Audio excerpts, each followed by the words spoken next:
Bonjour, c'est le début de votre édition Marseille. Les personnes du troisième âge et les syndicats qui les représentent tenaient aujourd'hui une conférence de presse. Ils estiment que depuis quelques années, beaucoup de leurs acquis sociaux sont remis en cause et ils tenaient à nous le dire haut et fort. Avec cette nouvelle manifestation des retraités, l'image du président de la République en prend un sacré coup. C'est un homme mortifère. Il estime que les retraités, c'est bon à rester à la maison devant la télé, le reste ils n'ont pas besoin, c'est pas besoin qu'ils aient d'argent pour aller voyager et tout.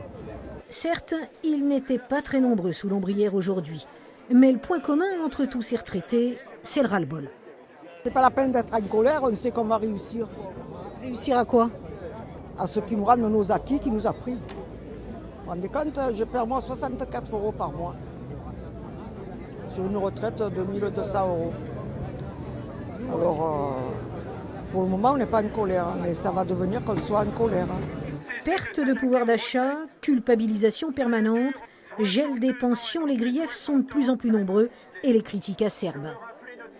Comment vous la jugez, la politique d'Emmanuel Macron par rapport aux retraités? À la fois injuste et indélicate. Ah oui, indélicate, pourquoi? Parce que injuste, parce que s'en prendre aux retraités qui n'ont pas beaucoup d'argent, c'est pas vraiment la justice sociale.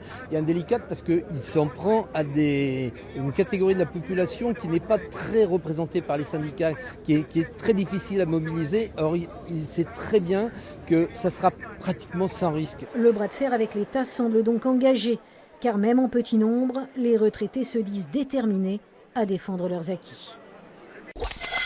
Lundi prochain, la ville de Marseille devrait donc soumettre à l'approbation du conseil municipal le bail amphithéotique de la célèbre Villa Valmer, dont elle est propriétaire depuis 1967. Objectif de la majorité municipale, transformer ce joyau historique de la Corniche en hôtel 5 étoiles.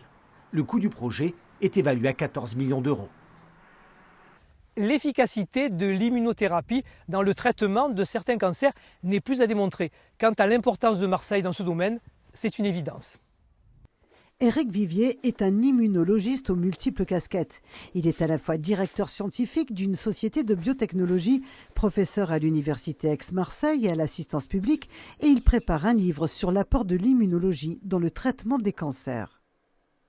C'est inédit dans l'histoire de la médecine. On arrive maintenant à contrôler des maladies que l'on n'arrivait pas à contrôler, qui étaient en échec thérapeutique, grâce à la manipulation de notre système immunitaire. On le fait grâce à des anticorps, qui sont des anticorps médicaments, et qui vont couper les freins de cette réponse immunitaire. Pour Éric Vivier, nous assistons là à une véritable révolution médicale. Pas étonnant que le Nobel de médecine ait été décerné cette semaine à 2 immunologistes. D'ailleurs, l'un d'entre eux a déjà collaboré avec ce laboratoire marseillais spécialisé dans la biotechnologie. L'idée d'augmenter les défenses naturelles pour mieux soigner le cancer ne date que d'une dizaine d'années. Il s'agit de l'immuno-oncologie et des médicaments sont déjà sur le marché. On assiste à une explosion de ce champ qui est celui de l'immunothérapie des cancers. Aujourd'hui, il y a 6 médicaments qui ont été approuvés. C'est avant tout sur les conséquences cliniques de ces traitements que les prix Nobel ont été décernés et que c'est une bonne nouvelle. Car on assiste pour certains cancers qui étaient vraiment très sévères à des contrôles de la maladie qui étaient inédits. Éric Vivier est aussi l'un des cofondateurs de Marseille Immunopole qui rassemble près de 2000 chercheurs cliniciens et industriels autour de l'immunothérapie. Marseille est ainsi à la première place de cette révolution médicale. Alix Darle est un peu la fierté du centre de formation Roger Para à Marseille. Âgée de 18 ans, cette apprentie coiffeuse vient de remporter fin septembre la médaille d'or à l'Euroski 2018 dans la catégorie coiffure. Cette compétition qui s'est déroulée à Budapest en Hongrie est considérée comme une olympiade des métiers où 525 jeunes Européens de moins de 25 ans étaient en compétition. En début d'année, Alix Darle avait déjà décroché le titre prestigieux de vice-champion du monde de coiffure masculine. Il a été choisi parmi 10 000 candidats pour participer à la 2e conférence internationale de la francophonie à Genève. Mais qu'est-ce qui l'a motivé? C'est ce que nous avons essayé de savoir. Hamza Ben Satem se souvient. Là, c'était au moment de la plénière, à la conférence de la francophonie. Sur cette photo, il était à la tribune pour apporter sa contribution au débat.